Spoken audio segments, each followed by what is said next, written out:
A night out. Forget any alcohol beverage to drink. Lights dimmed. I want you to follow the tip of my pen with your eyes and your eyes only. Drinks flowing. You will be asked to give a specimen of your breath and or blood. Police may be in full force during a No Refusal initiative, but does it work? No Refusal is a designated time when detectives get a warrant to check your blood alcohol content if you refuse a breathalyzer during a DWI. In the past, we've seen these initiatives happen at night, but KXAN investigator Kylie McGivern has learned for the first time during next month's South by Southwest, Austin police will start in the middle of the afternoon to catch those early drinkers. Yes, keep in mind though, police say the goal isn't just for those dates, that No Refusal should be a deterrent to drinking and driving anytime. Our team analyzed Austin's DWI crashes from the last year and found a 42% average increase on No Refusal dates compared to dates with no such enforcement, which made us wonder, are the millions of public dollars spent on No Refusal initiatives actually keeping you safer from drunk drivers? They had the biggest hearts you'd ever come across. The morning of the accident, as I was walking out the door to go to the bus stop, I turned one extra time and looked at my mom and said, "I love you, goodbye." Just like that, not realizing that I was saying goodbye forever.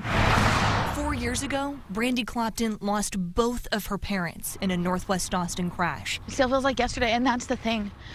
It's gonna feel like it was yesterday for the rest of my life.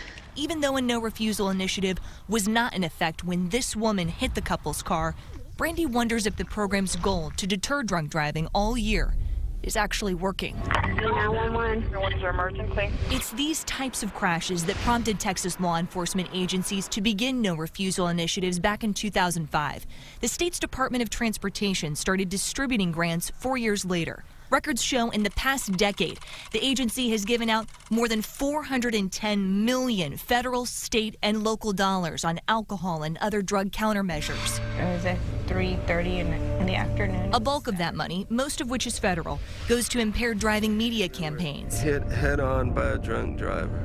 A lot also goes to law enforcement agencies applying for No Refusal grants to fund more staffing and resources during those designated hours. You will be asked to give a specimen of your breath and or blood. The Austin Police Department received more than $1.5 million in grants last year, helping support a record 142 No Refusal dates. I can smell an odor of like an alcoholic beverage in your breath. If I were to just say point blank, is No Refusal effective? How would you answer that? I would say yes. But when it comes to data for Austin police to back up that claim, it's hard to track whether they track their arrest from beginning all the way through conviction. KXAN examined Austin's DWI crashes for 2017.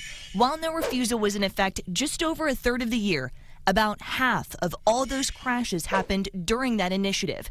But is that the best way to measure success? It is something that we would love to be able to pin down 100%. This is how we evaluate that program.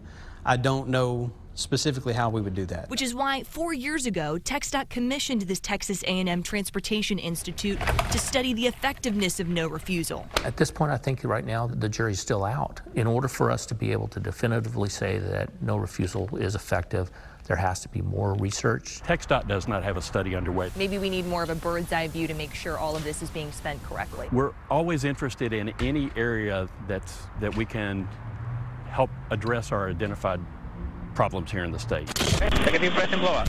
It smells like you've recently been drinking.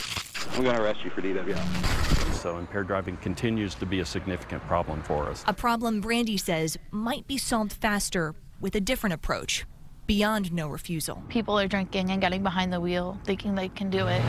I just feel like there should be more done on a daily basis.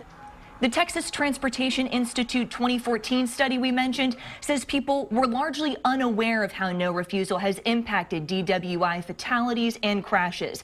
But at least one law enforcement agency is listed as saying it's more effective at catching and prosecuting because of the program. And APD backed that up, saying the evidence from blood draws gives prosecutors a much stronger case against drunk drivers in the courtroom. And